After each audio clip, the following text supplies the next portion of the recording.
Hi everyone, welcome back to the channel. In today's video, I'm going to show you how to register on Pocket Option or how to create your Pocket Option account in 2025.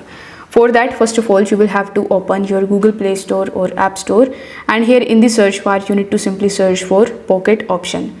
Now, once you have found the application of Pocket Option, you need to simply tap on the install option and install this application in your device. Then you need to simply launch it, and the home page or the interface of this app will look something like this.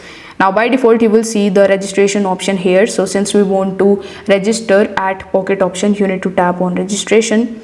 Then it will redirect you on this page where you can choose bunch of different methods in order to basically register on Pocket Option.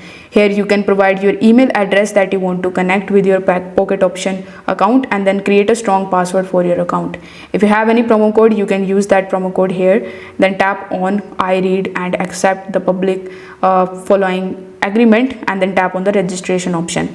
If you like, you can also sign up with the help of your Google account, so you can select that as well. So you need to select whichever method you want to use in order to create your account at Pocket Option, and this way you will be able to start using it very easily. So if this video helped you out, consider subscribing to this channel and liking the video for more these types of trading tips and tutorials. Thank you so much for watching.